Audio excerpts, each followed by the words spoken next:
I'm Nikki Eight, one half of the Superstars, currently one half of the GPW Tag Team Champions, and you're watching Drinking at Moe's. This is Drinkin at Moe's, where we talk about the pros of pro wrestling in the Midwest while sipping on some brews with blessed beers and wrestling. That's my scene. Death matches and lucha libre, it's all so mean. I'm a straight up smart goofball, not no kiss ass. I stand tall when it comes to wrestling. I'm the king. I know every move, every fling. Get ready for a wild time with Drinkin at Moe's, where we don't quit. Drinkin at Moe's, that's where it's at, like a power bomb. We hit hard, never flat. Fucking right, we're living the dream. Talking about wrestling, always a scream.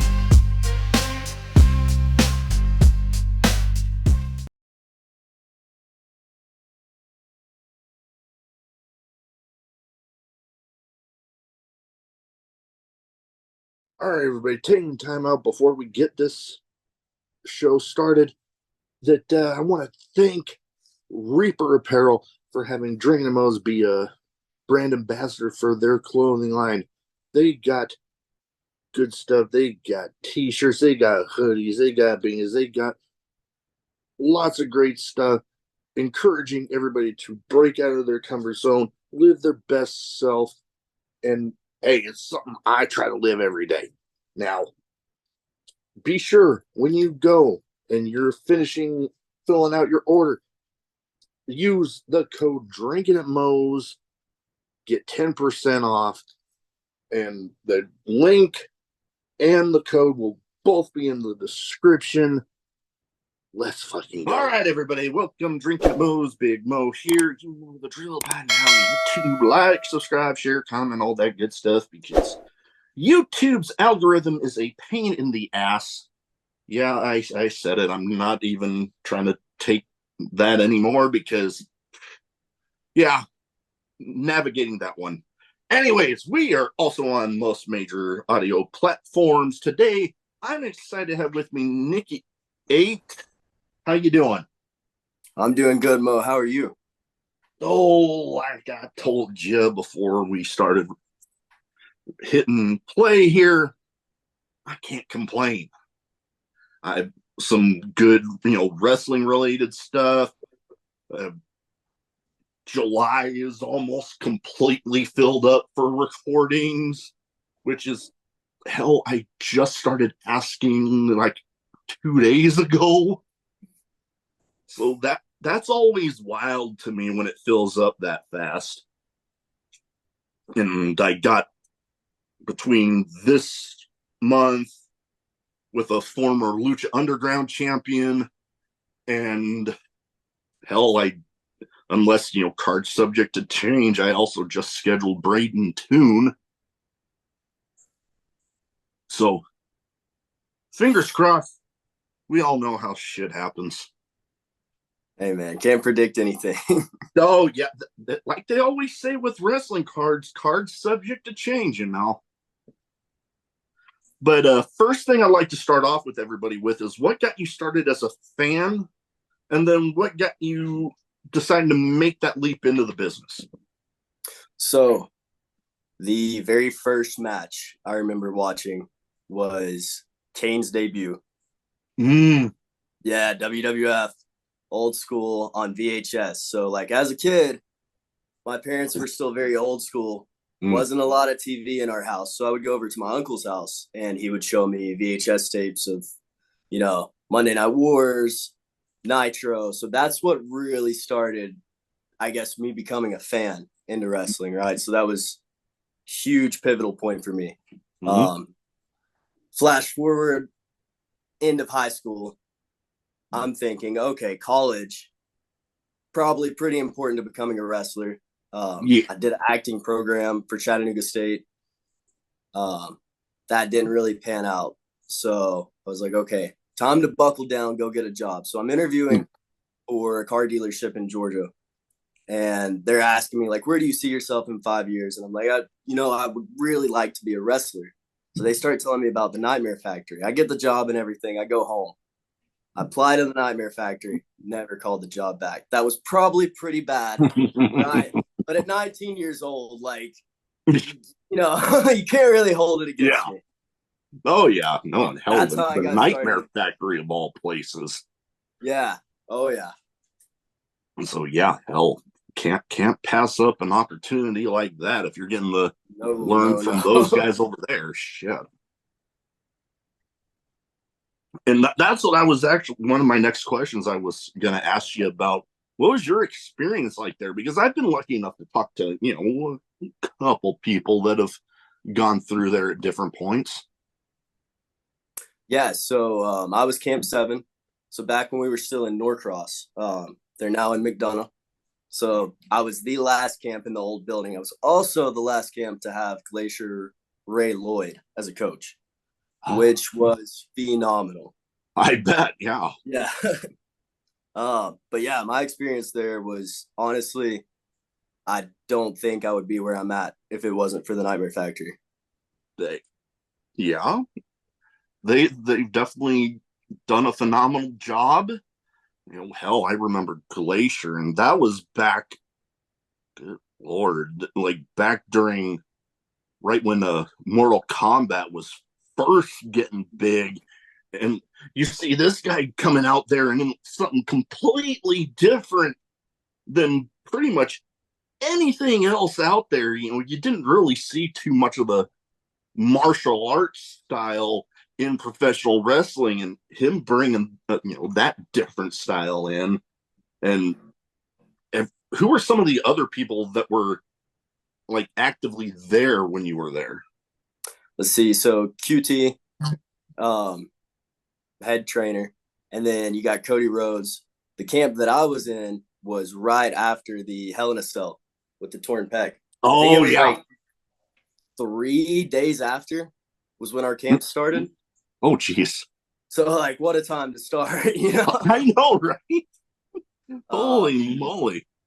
yeah, and then since then we've got Luke Sampson, and then now we've got Billy Gunn. I hell, I guess I didn't even realize he was there. I for some reason thought he had his own one. No, and Billy is an excellent teacher, excellent coach. Oh yeah. Hell, he's got a great mind for it, and hell, it takes somebody special to, him and DX, and then him and the Acclaim to get over both Suck It and Scissor Me Daddy Ass. I mean, like, especially the Scissor Me Daddy Ass thing. It's like, just sounds silly as hell, and you're kind of laughing at like that. That's like so stupid. It's funny, and then it just got over like hell. They got damn T-shirts of that shit. Hey man, they're really, really cool T-shirts. Oh yeah, no, Yeah. and hell, when they had the trios titles and they had it worked in with the belt strap where it literally, like, Oh yeah, god damn. Now, I also like to start asking him. Well, I didn't at the beginning, but I've been, starting doing this, asking about how you came up with your in-ring persona, because, that first little bit of a feeling out process, what's going to work, what's going to stick. And then once you find that thing that, catches on, you just latch onto it. Yeah. So for me, a big part of that was being myself and not trying to be a character. In the beginning, I tried to develop a persona that was a little bit more on the edge of like a Stone Cold Jake the Snake, right? And it was not working for me. It wasn't working. It wasn't good. So, me and my tag partner, Tommy Mars, we were, since the beginning, we've rode together. Every booking, every town, even before we tagged. So we're riding in the car. I'm jamming out to my Motley Crue, my Aerosmith, that's me. And so we're talking about gimmicks, and he's like, man, why don't you just be yourself? Like, obviously you're super huge into rock music. You play guitar. So that's kind of where the whole Nikki Eight persona came from, was just really opening up and being myself. I was, when I was putting together my notes and everything and looking at, pictures on, social media and stuff, I'm like, I got the sense of that. Just look, Yeah. I'm like, I'm betting. I am just betting because, a lot of people, in hell, my personal all-time favorite, Stone Cold Steve Austin. I remember him talking about, when he was coming to WWE and, they wanted him to, all these different wacky names. And then Stone Cold just being him just turned up a notch. And, how that is a common thing that really seems to latch on to the crowds when they can sense that it's not just some air quotes fake persona.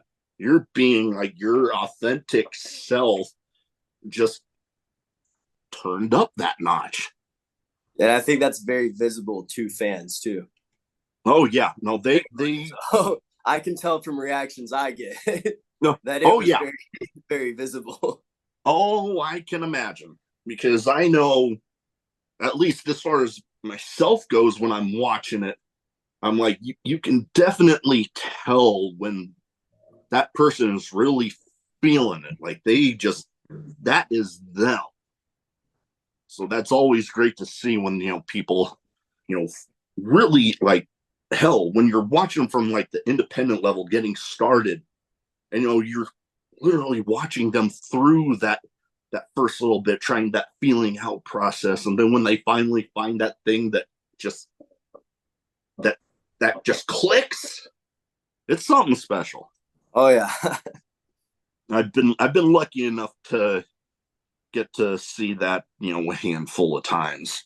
Now, okay, I have to bring this up because there was, this show has since happened, but there was a show May 11th that the promos were Beavis and Butthead styles. And I'm just like, oh my God. Like, if I wasn't like, talking to your partner, Tommy Mars, and then you, I'm like, okay, I'm already kind of liking these guys. But then I see that, I'm like, oh, damn. All right, they're already winning me over. Because I still remember back at the beginning of the pandemic when there's that whole toilet paper shortage, I'm like, I have to just go see this because this is just wild. And then I just got this idea. I went into the toilet paper aisle, like, holy crap, they weren't kidding. So I propped my phone up on the opposite side of the aisle. And I filmed a TikTok, me with like, yeah. And I literally had people on the other sides of both aisles just laughing their asses off. Yeah, so the Beavis and Butthead thing, aside from being, musician, guitar player, pro wrestler, I'm also an artist. So anytime we can kind of throw a little graphic in there, anything like that, we definitely want to. But the Beavis and Butthead specifically comes from me and Tommy outside of wrestling, are also best friends. Like, we live together, go to the gym together, we train together. So we were like, okay, we really identify with Beavis and Butthead. Act like them, right? Like, that kind of juvenile. I'll be the first to admit it.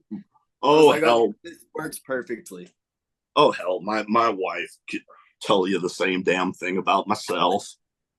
Like, I'm the type of guy that, like, she'll take me to like Home Goods or something, and I'll see one of those sequence pillows that like you can like reverse it, and I'll just write like the word poop on there or some cuss word, and she'll just be like, "Don't do that," or like, "You idiot."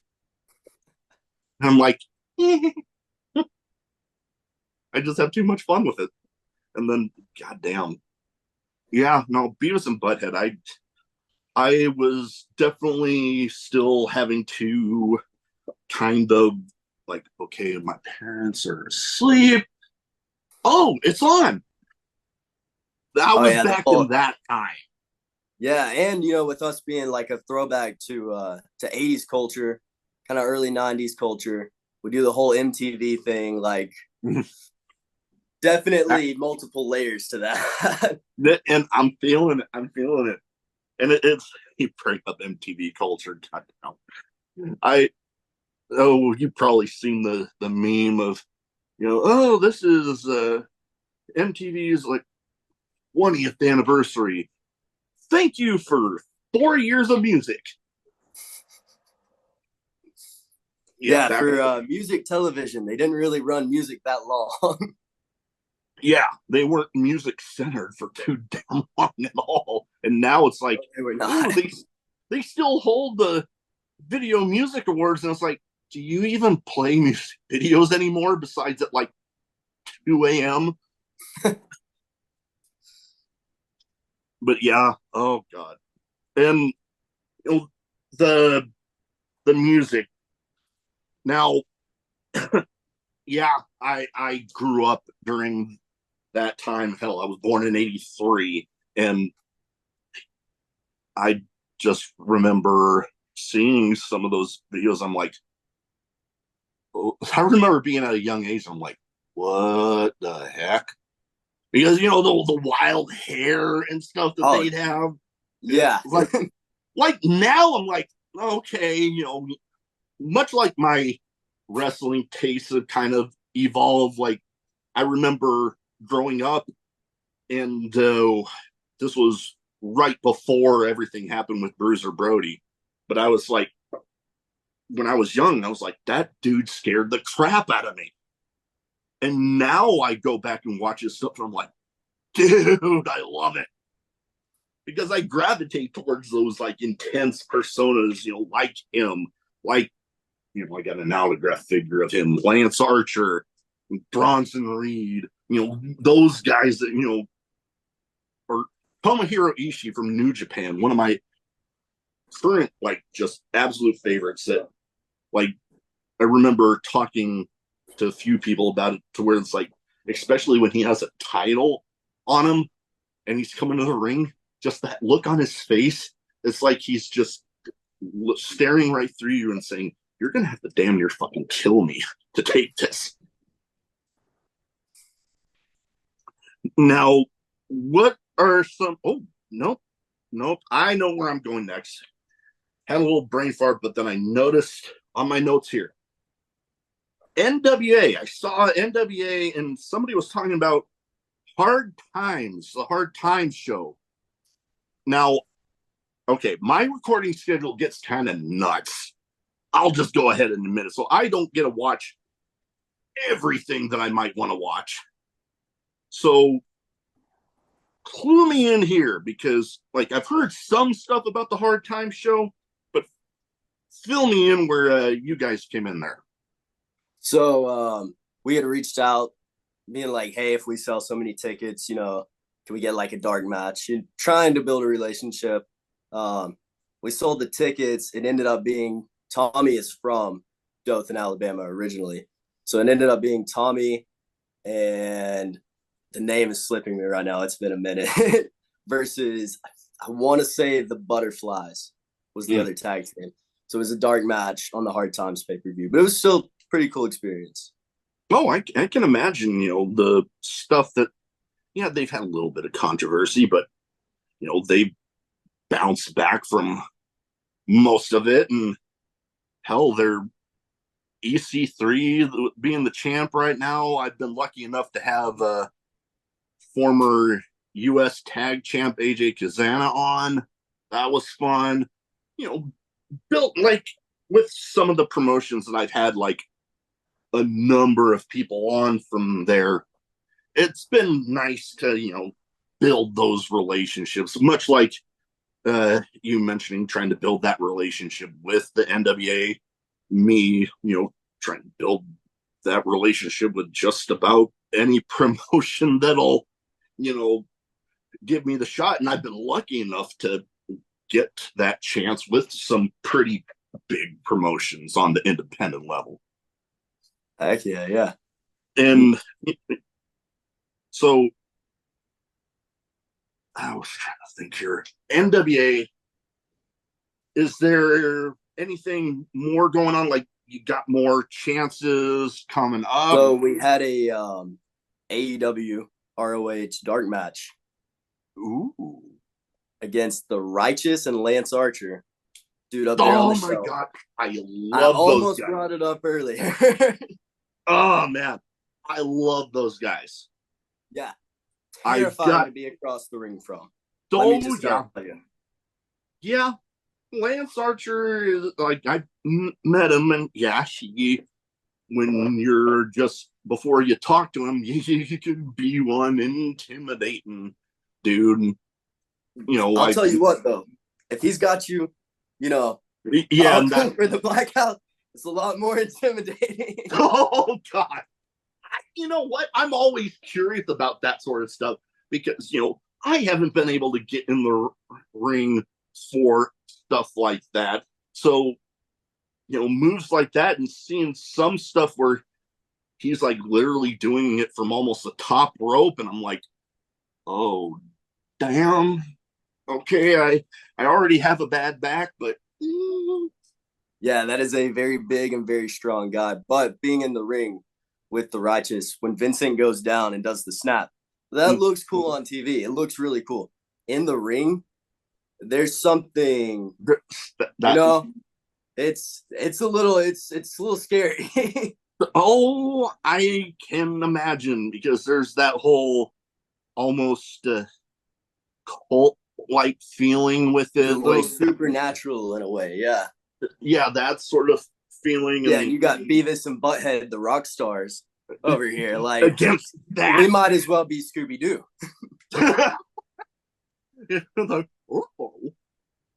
Oh, God, yeah. And I've been lucky enough to I've met Vincent at a Revolver show, and I've actually also had Dutch on the podcast, and that was something. They had, when I scheduled with him, he hadn't yet lost the Ring of Honor 6-man belts. So in the process of waiting, they ended up. So I was like, oh damn, I don't get to see the belt. But then getting to have him on and not realizing at the time, I don't know why, but I didn't realize that him and Vincent being as good of friends with Bray Wyatt as they were, because I do a lot, posting like right after recording that, just recorded with so and so, and later the next day, all of a sudden on my way home, I get this alert, and I guess he was still away from WWE at the time, and he, I guess, just recently changed his Twitter picture to that circle with the moth thing on there. So I hadn't recognized it until I got to a red light and I clicked on it. And I'm like, I about dropped my damn phone because he liked the post. And I'm like, some people, he just liked it. And I'm like, he didn't have to do jack shit. He could have just seen it and been like, oh, cool, my friend's on that. So I literally messaged him. I'm like, I didn't know you were friends with Bray Wyatt. And he's like, oh, yeah. I'm like, that explains it. Man, support from someone like that, that's incredible. That's awesome. Oh, God. And when, the news of his unfortunate passing happened, that hit kind of hard because it was like, not only him being as close in age to me, but also it's like, dude, somebody of that stature acknowledging my, at the time, even smaller show. I was like, dude, okay, why am I getting choked up now?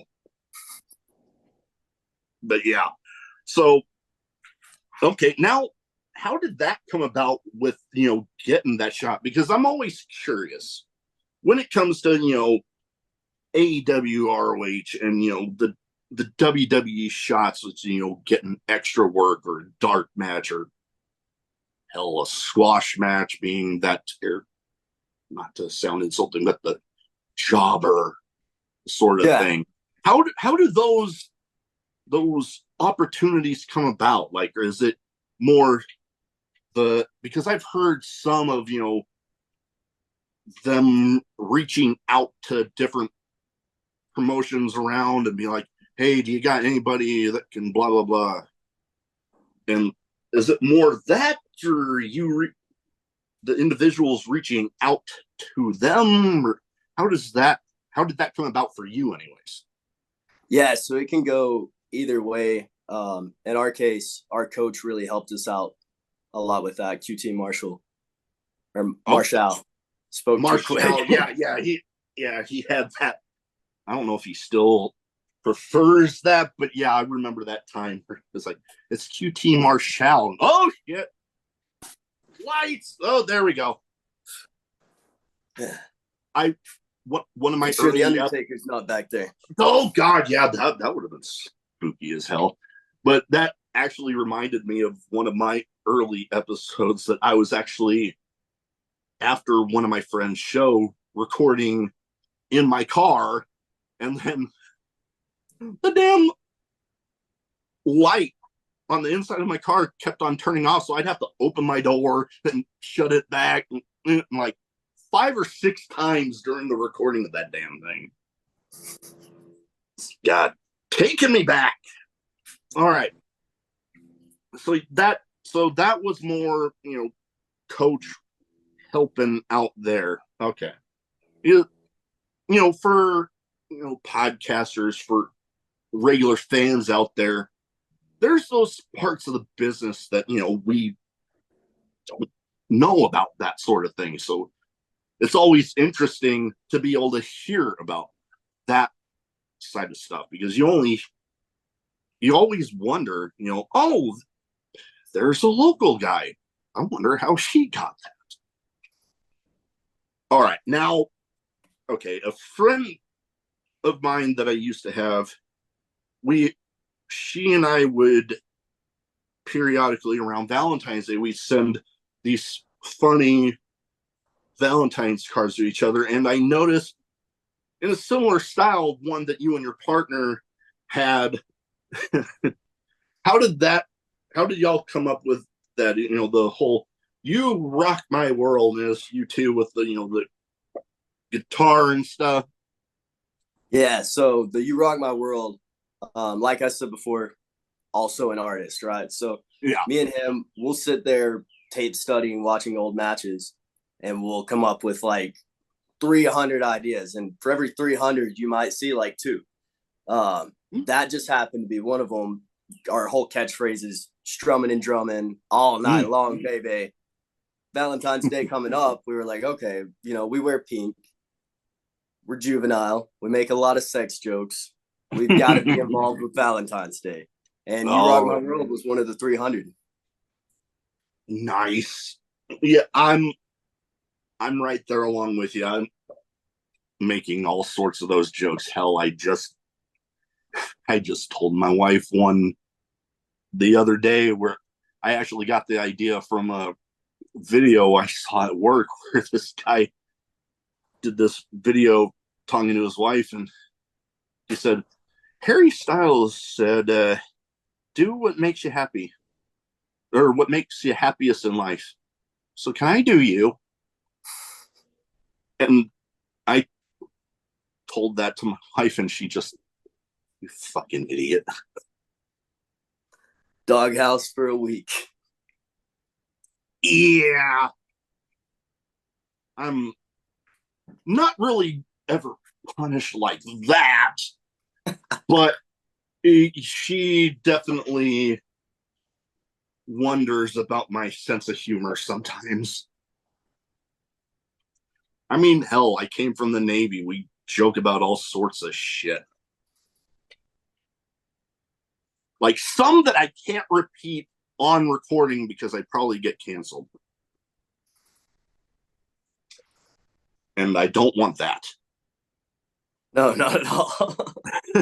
But the Valentine's card, that is something kind of unique because, I said it before that uniqueness in pro wrestling, whether it be national TV or independence, is kind of few and far between. So when you see people coming up with ideas like that, and just the silly stuff, or more serious stuff for, unique promo or something, definitely a cool thing to see. And now you got me wondering what more stuff you guys could come up with in, similar to that. You just preparing for Valentine's Day one year, just end up coming up with a whole mess of them.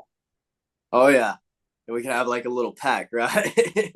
Oh god, oh dude, now, oh my god, I just came up, and hell, use it if you want. But literally, you know how for kids they sell those boxes of the Valentine's cards, so, giving them out at school and stuff. You print off a whole freaking bunch of those, have a bunch of different boxes, and you sell them at the freaking shows at your merch table. That's a killer idea. We might have to steal that. Don't, by all means, do it. Yeah, I think we did a Christmas card one too. I can't remember if we ever put it out, but I know there was one. Oh god, I can only imagine some of the stuff you could do with that. Oh yeah, the whole rock star thing, rooted in reality, is very marketable. Very true. Very true. And, I might not be as musically inclined, but, you mentioned, playing the guitar and stuff. I actually, behind the camera over there, actually have a guitar mounted on my wall. I went to a country show and ended up, just thinking, oh, how close I could get. I got a couple people from the stage. And at one point, the guy points out at me after asking where his beer drinkers were at, and then he helps me get over the barricade. And before I know it, I'm shotgunning a beer on stage with Dirk Bentley. That's really cool. And I still got the can. Dude, hell yeah. And the guitar mounted on my wall, he gave it to me a little later on in the show. I got a signed Dirk Bentley guitar on my wall. Yeah, dude. Now, growing up in Tennessee, I do have a love for country music, especially on the guitar. It's not as strong as the love for rock and roll. So I can get it. But if I'm sitting around a campfire, I'm I'm gonna be strumming some old Hank. Oh yeah. And I've been lucky enough to, that situation. I've been lucky enough to get to meet a few of my favorites in country. Dustin Lynch. My wife is like uber fan of Luke Combs. Me, I always liked him, but she's like, literally, if he's coming out with a new album and like I hear about it and we haven't talked about it yet, like I'll be like, oh, did you hear? And she's like, yeah, I already got it pre-saved. And I'm like, fuck. Here I was excited to try to break some news. You got the iTunes, the vinyl, and the CD all pre-ordered. They're coming to the house. So hell, I didn't realize, but she had applied last time he came to Arrowhead in Kansas City. She applied for this like VIP meet and greet thing. We find out literally like a week or so before she won. So we're in the pit and we get to actually meet him and have a beer with him before the freaking show. And she's literally crying as we're going up there for the picture, like, oh my God. And I'm like, no, yeah, if I ever actually met Stone Cold Steve Austin, I probably wouldn't get emotional during the time I'm right in front of him, but afterwards I'd be like, I'd be happy crying a little bit because I'd be in disbelief that actually just happened. The one wrestler that, like, okay, I would fanboy out and be speechless and just mark out like crazy. That's the one guy that, yeah, nope, I'm not even denying it. I wouldn't even be able to speak when I was in front of him. I did watch quite a bit of Stone Cold Steve Austin growing up. Again, living on the VHS tapes of, Monday Night War, Monday Night Raw, Nitro. I saw my fair share. Oh God, he was one of my, like, hell, on my, you see my collections back here.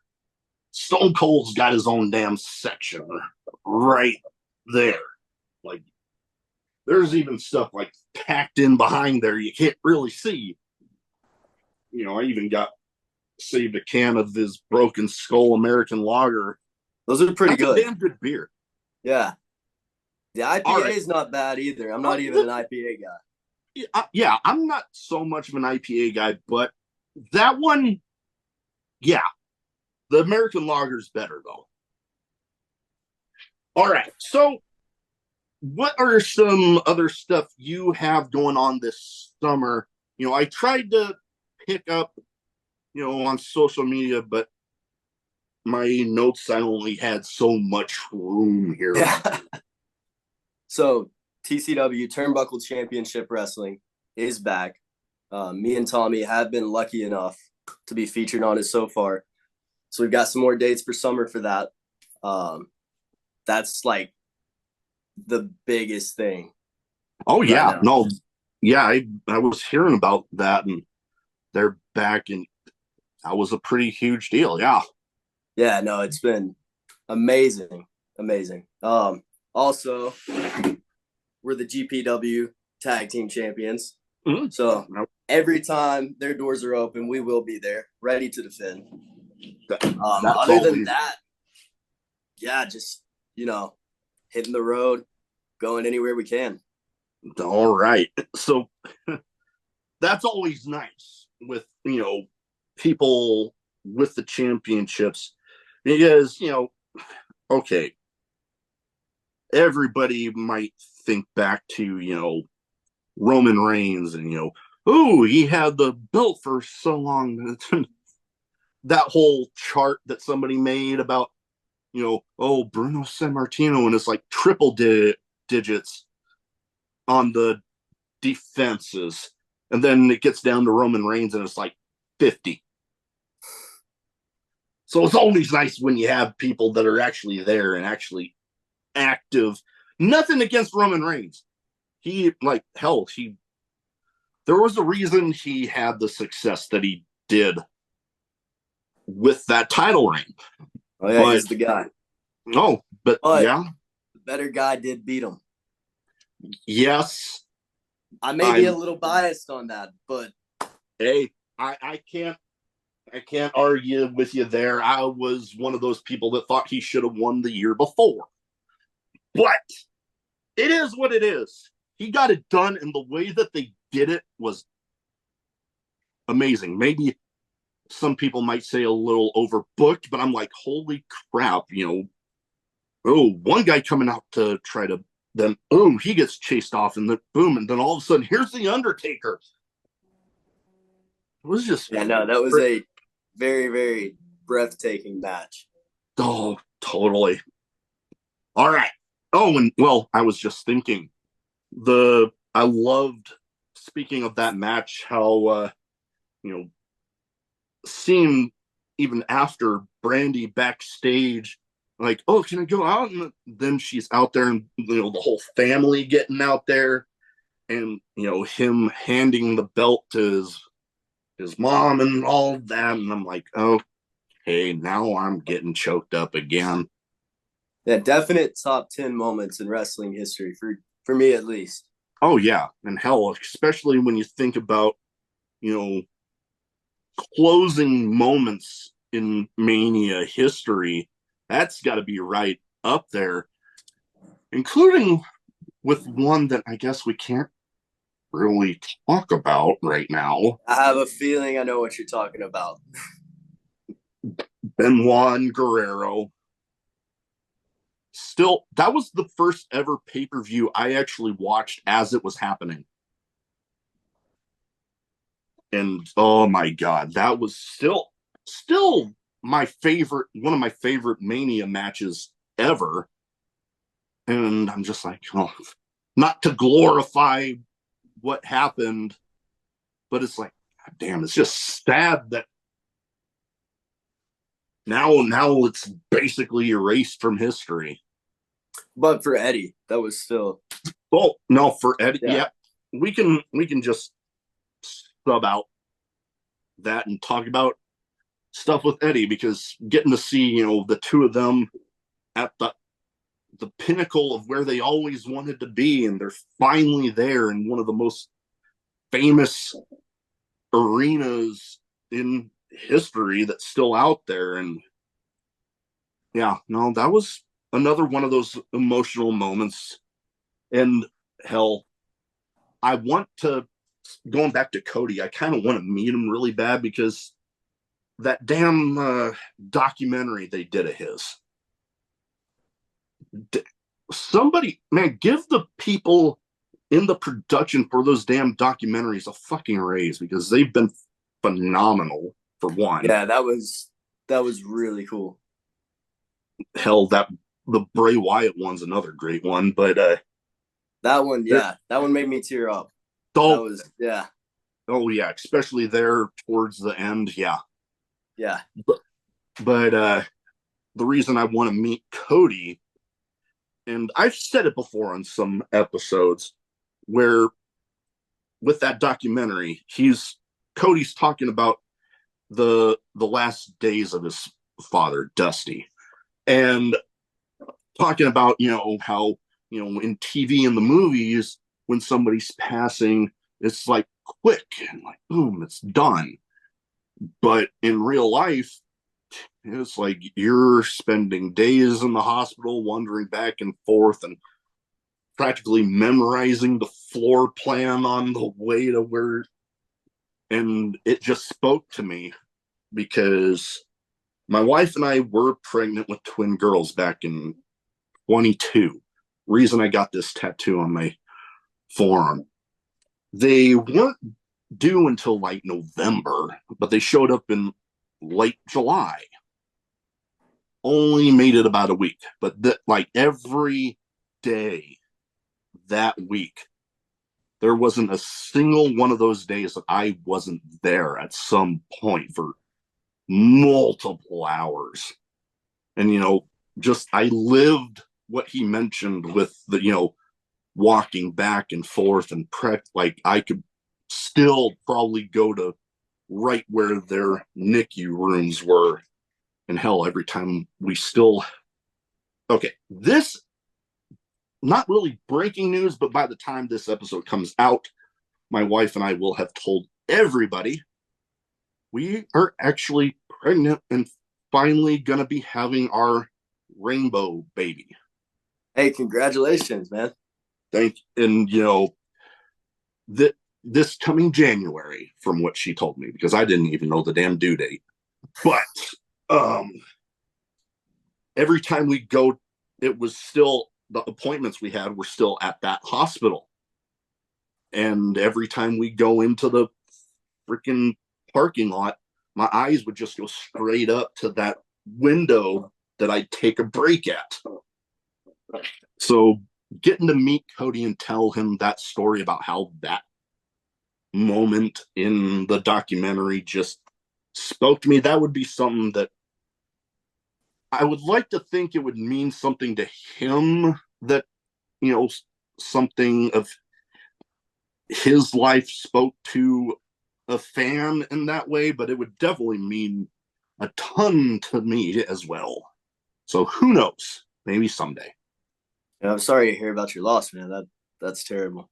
Yeah, no, it's part of why I wanted to get this tattoo. Actually, it's actually their hand and a footprint of each of theirs, along with their names and the date they were actually born. So, little reminder, they're always with me and all that. All right, now back to some wrestling and some happier stuff. Let's get to it. All right, I have two categories. One's a bit of a name game, and, I try to theme it towards the guests as much as possible.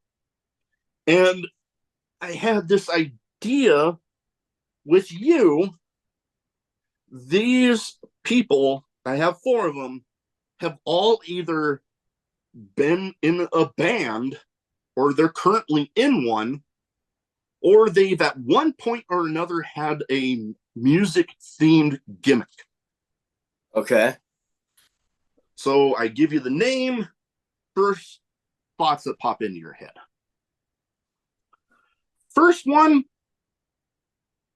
lead singer of Fozzy, Chris Jericho. Ooh, well, right now, the immediate first thing that popped into my head is Learning Tree. But that's just what I keep seeing. I'm wondering if I'm going to be bumping into him tomorrow. Hey, man, you never know.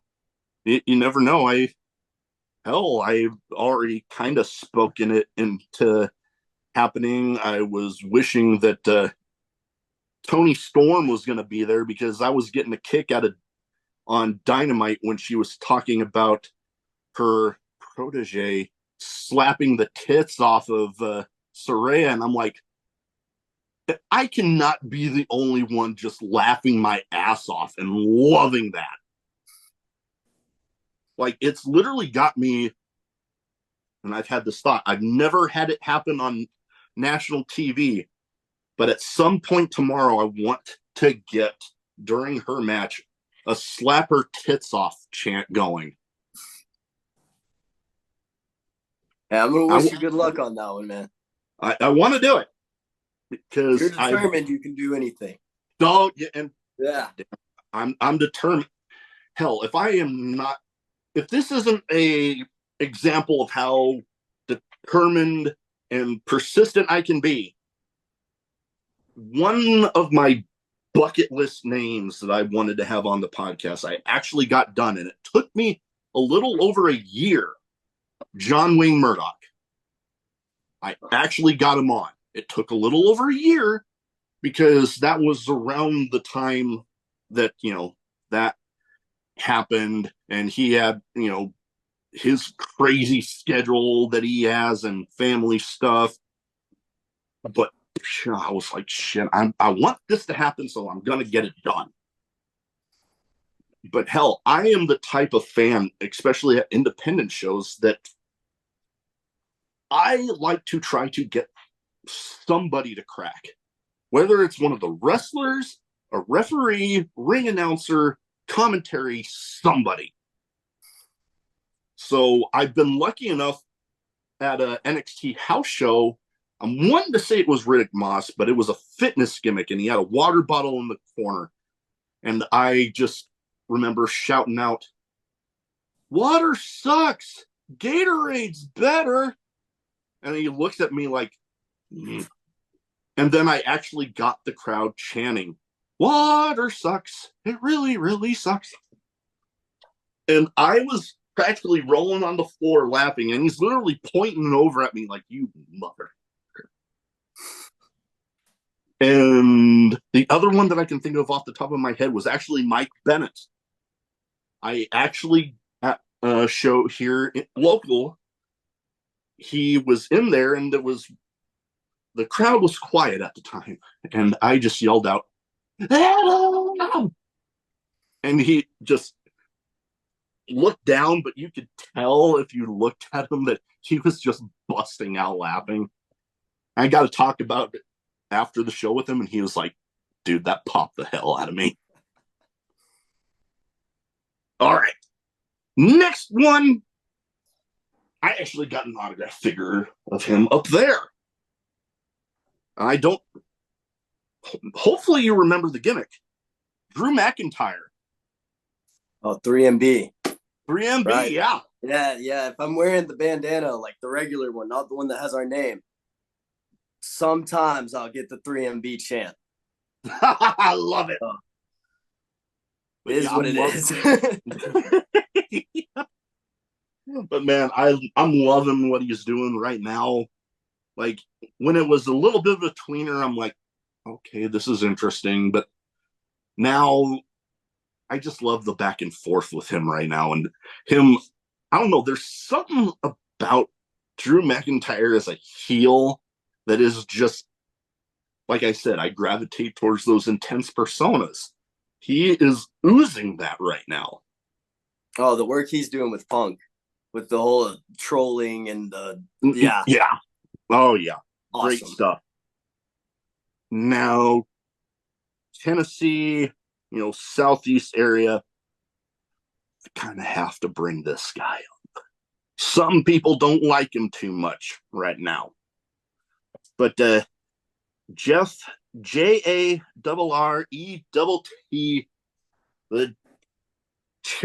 the not the chair swing, guitar swinging. God damn it, I was thinking of Balls Mahoney. Jeff Jarrett, the strut. Oh, First thing, yeah.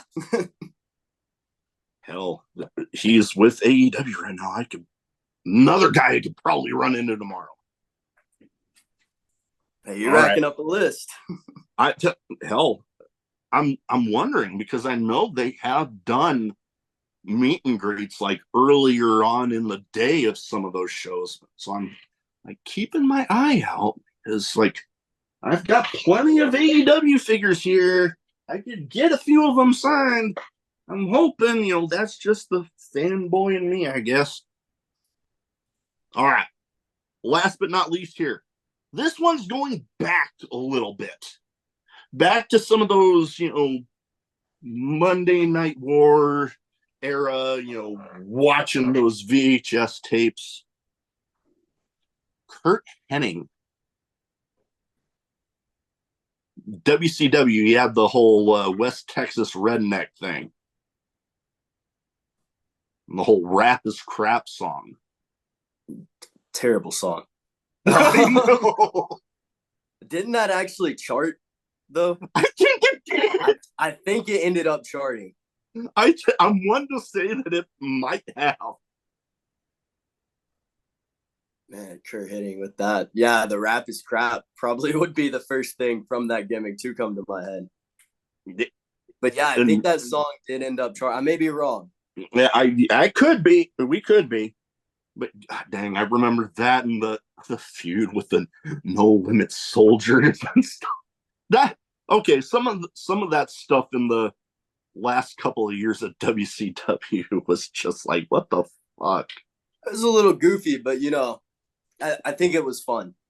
Oh yeah, no, there was that fun aspect of it, but I just remember watching some of that and I'm like, oh god.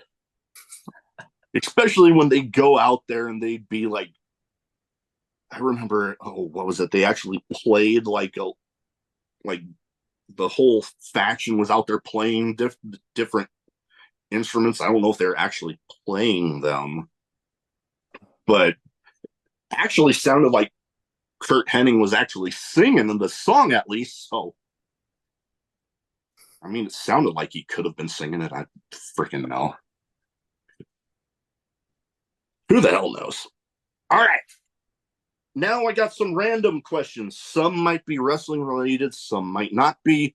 Some might have absolutely nothing to do with anything we've talked about so far. So, first question. That words are hard. Wow. Okay. I give you the question, first answer that pops in your head. There we go. I can actually speak. Okay. First one, craziest in-match moment for you. Definitely me versus Tommy Mars. No DQ. Oh boy. There's a part in the match where I take a Tiger Bomb onto a bed of chairs. Oh, jeez. Still feeling that one. No, I can imagine. I've witnessed my fair share of crazy moments. Some of them involve the same group of three people. All they really got to do is SGC, the Second Gear Crew.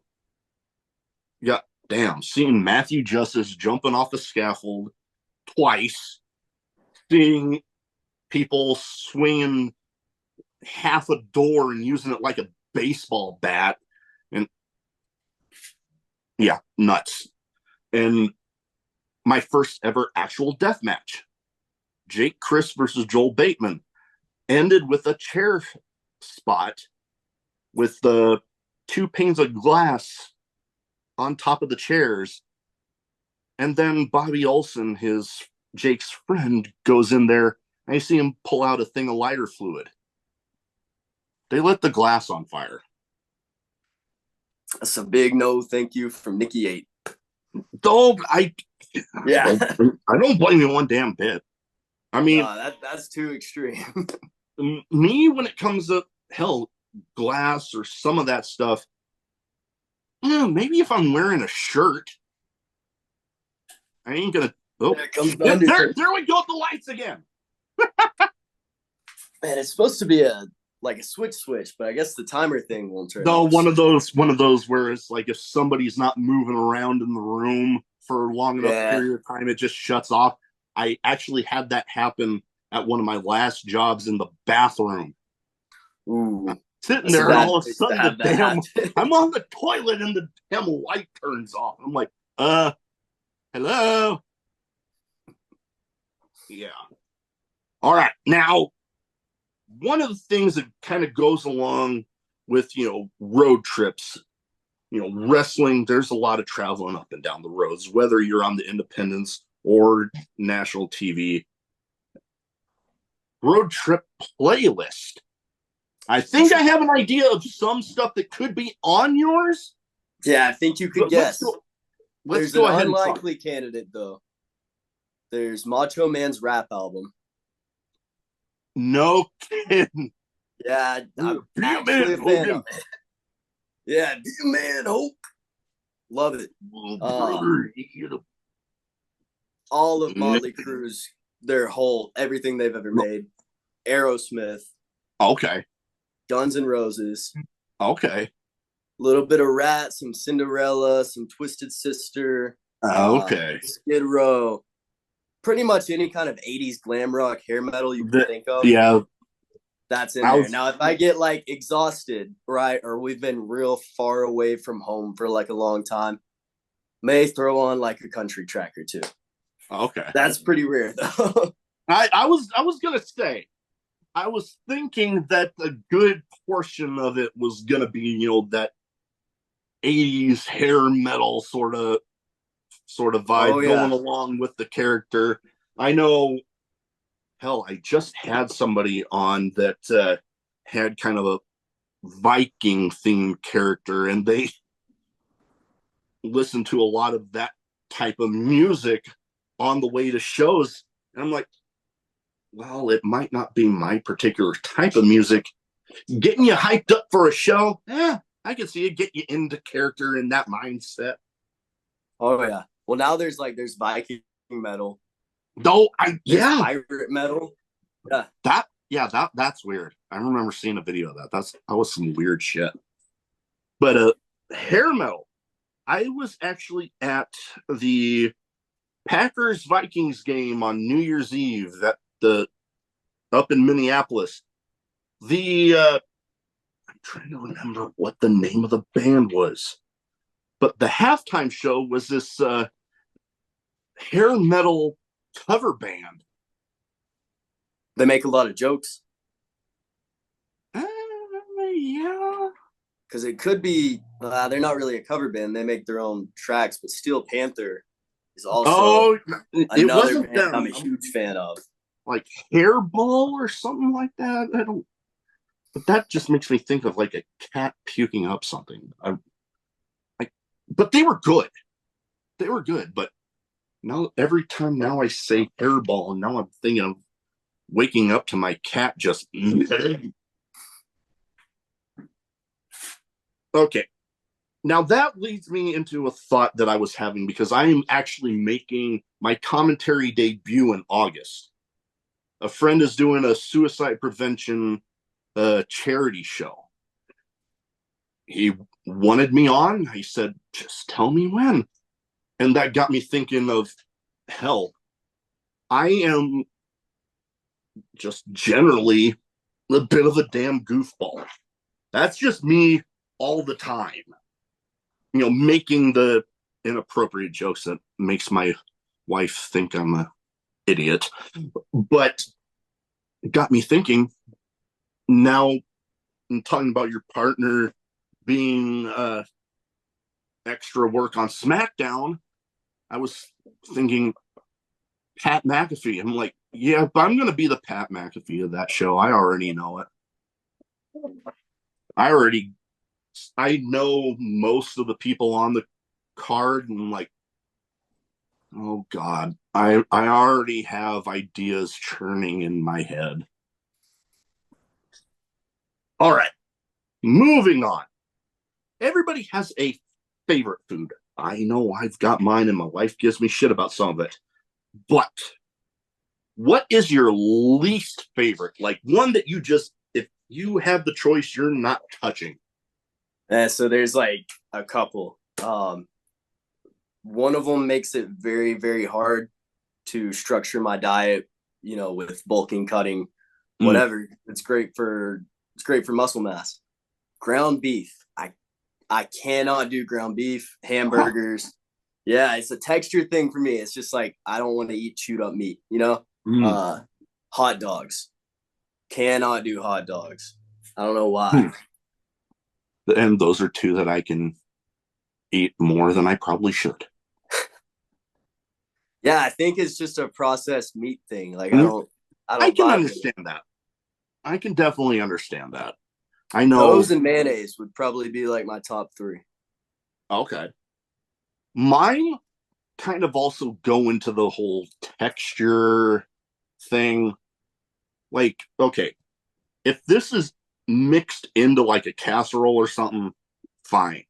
But just straight peas, no, not doing it. My family gives me shit about that. My nieces even give me shit about that. Like, there'll be peas on a plate and like, you want some? Like, no. The other one, and I get shit from more than my family about this, but deviled eggs. Just the texture of the white and the So boiled eggs are those a no too, or it's the okay, so it's the whole thing. Yep.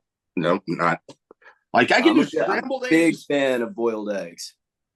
Yeah, I don't know. I can't. I have last time I tried, I was literally like it was bad. Like my family still laughs at me for that. They're great for protein, so I'll throw some in a Ziploc bag and just eat them on the road. Like I can deal with it for like my wife likes to make egg salad sandwiches and stuff. I'll deal with it then. But I don't know that just thinking about it, I'm losing my appetite. All right. Now, with the name of a show like I have, I would feel weird if I didn't have this question in here. Favorite drink, whether it be alcoholic or non, or shit, one of each. Man, favorite drink is definitely C4. C4 Energy, the can. I could drink those like they're going out of style. Keyword try. I try to limit myself, but I have a couple a week, and I've been becoming fond of, they have a popsicle brand cherry one. Have you tried the Hawaiian pineapple though? Oh damn! That's where the heat's at. The Hawaiian pineapple. I'm telling you, the cherry's good. I'm gonna have to keep my eye out for that one next time I'm going through. But yeah, the C4s and then MRE blueberry cobbler protein shake, incredible. Okay, me, I'm a bit of a Dr. Pepper fiend. My wife, another thing my wife gives me shit about. But then I go and I see a post on social media yesterday that Dr. Pepper has officially became the second biggest soda brand in the freaking country, taking away the spot from Pepsi for however the fuck long they've had it. And I just showed it to my wife. I'm like, that, and I actually finally have been able to go out and buy some of my favorite beer, Kona Big Wave. They don't sponsor me, so, but I love it, and I wouldn't be opposed to them sponsoring me. You're putting it out there. You're manifesting it. Yes, another one of those I've things I've manifested, like the Tony Storm match. I have noticed that Dr. Pepper has gotten like a cult following on like TikTok. It's all like all these people. It's crazy. So that doesn't surprise me that they're number 2 right now. Hell, I'm one of them. My wife and I, when we were on that trip for the Packers Vikings game, we went to the Mall of America, and they have a Bubba Gump restaurant there, and she showed me this. She showed me that, and I'm like, I have to have that. I have a whole freaking collection of them, but I had to have that. I even got the damn shirt. The Dr. Pepper Bubba Gump shirt? Mm-hmm. I think I saw that. I was just at the one in Pigeon Forge not too long ago. Okay. Yeah. Okay. Yeah, I've been to a few of them. I think been to one in Hawaii, been to one in Long Beach, the one in Chicago, and then the one in Minneapolis. Yeah, I'm a bit of a Bubba Gump, Forrest Gump nerd. I have literally seen that movie so many times that when the servers ask you trivia questions about the movie, I can answer their questions before they're done asking them. Now, I'm a big Tom Hanks guy, but my favorite Tom Hanks movie, not a lot of people have seen it. Whenever I mention it, people are always like, I don't know, The Burbs. It's been a while since I've seen it, but I know what you're talking about. Corey Feldman as the neighbor kid. He's looking for the pizza dude. Yeah, The Burbs. Favorite Tom Hanks movie. But hey, can't go wrong there. I've held Tom Hanks movies. I've actually been to a spot that was in one in the big toy store in New York City with the piano thing on the floor. Oh, that's big, right? Yeah, big. The FEO Schwartz toy store. I've been to that one. And yes, I have been on and played on that piano in the floor thing. That, yeah, my dad went with me on that trip, and I think he's like, oh God.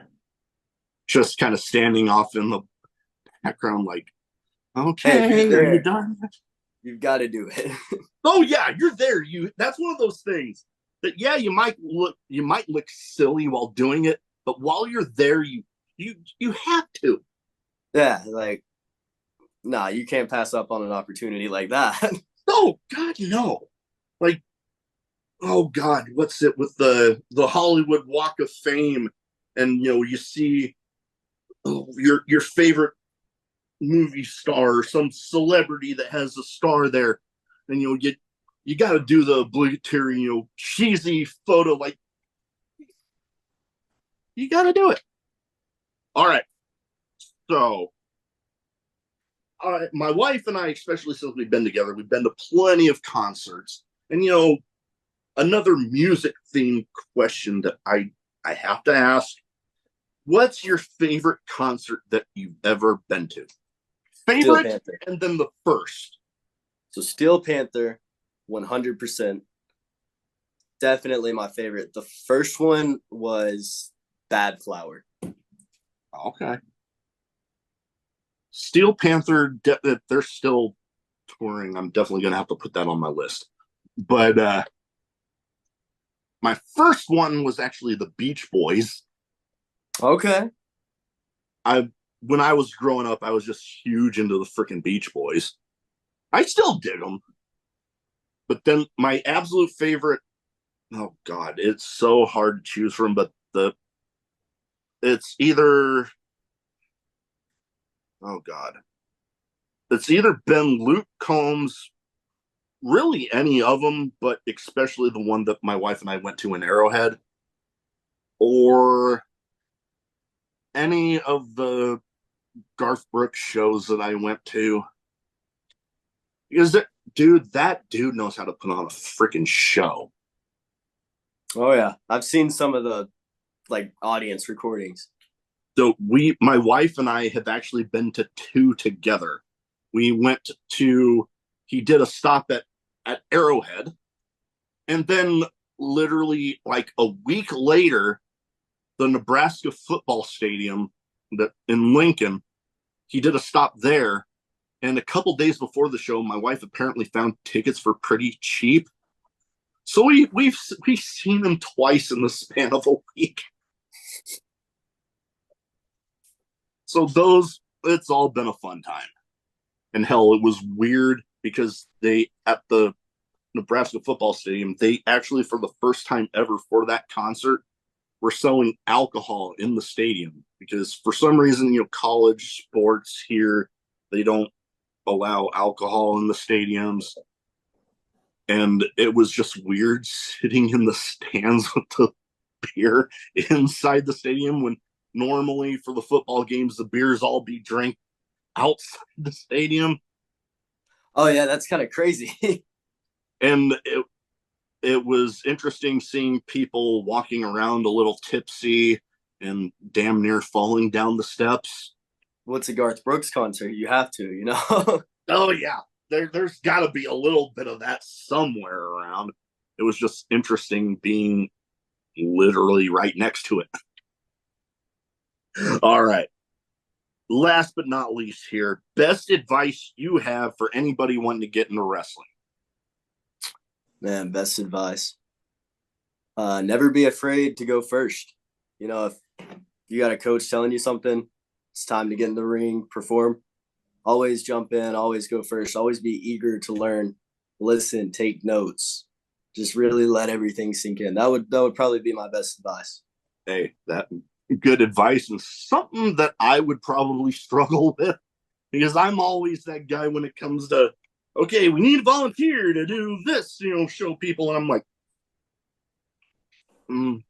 they can go. I'll sit and watch and see how they do it, and then I'll go.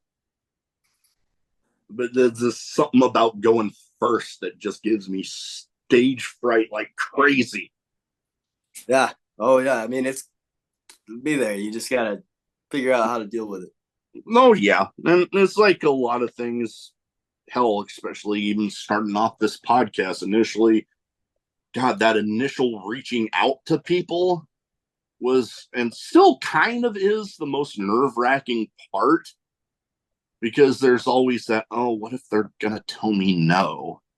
But, or like, are they really, especially at the start with like some of the, like, with the SATs, the guys that literally invented the Spanish fly. I reached out to them and I remember I literally put this in the message. I'm like, this is probably a long shot, but and then boom, I had him on, and then it led to Kerry Silken, the guy that used to own Ring of Honor, and getting a mini episode with Bronson Reed. And heck yeah. Oh man, I remember I felt so out of place at that fan fest that I was at because it was right before a show that I'm friends with a promoter, and that was like my first big thing.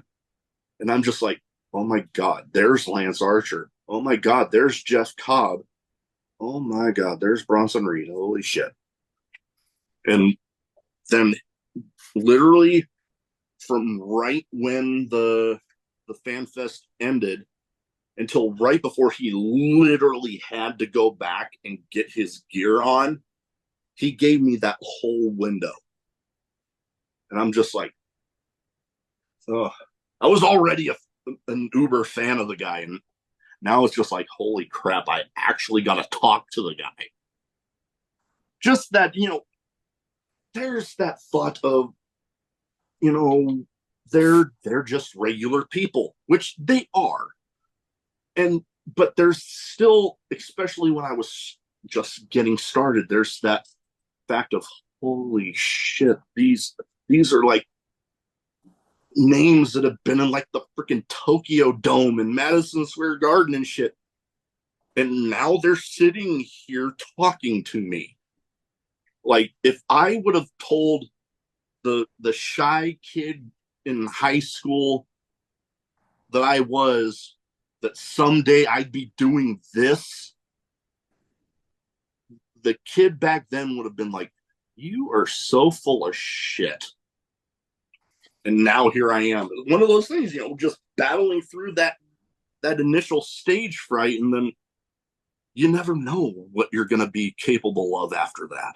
Yeah, you just got to put yourself out there, and people either they'll love it or they'll hate it. But if you don't do it, you'll never know. Yeah, the answer is always no if you don't ask.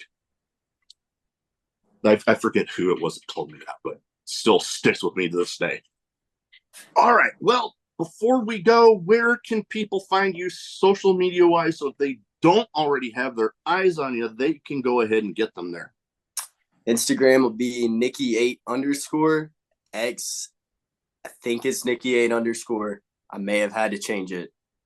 If you look up Nikki Eight, it should be I'll be looking relatively easy to find. Yeah. And then Facebook, I'm Nikki Stevens, because 8 is apparently not a last name on Facebook. Yeah, Facebook's weird like that. The number or the spelling. I tried the spelling thinking, Yeah, maybe that would. Yeah, that's weird. Yeah, Facebook's weird like that, like I said. But we'll get all that in the description. Anyways, that is about all I have. And heard my dog rumbling around upstairs, so I better go make sure he's not making a mess.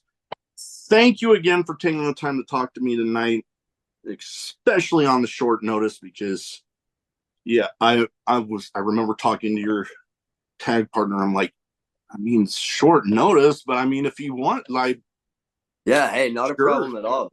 And hopefully we'll be able to do it, both of us in the future. I would love that. I would absolutely love that, because it wouldn't be the first time I've had both members of a tag team on at the same time. So I'm always up for that. I am a huge fan of tag team wrestling. So again, thank you. Best of luck out there this summer, everywhere down there. And you know what? Now that I think about it, I'm going to have to go make sure I can keep my eye out for your tag partner on SmackDown. I already told him I'm going to be keeping an eye out for him.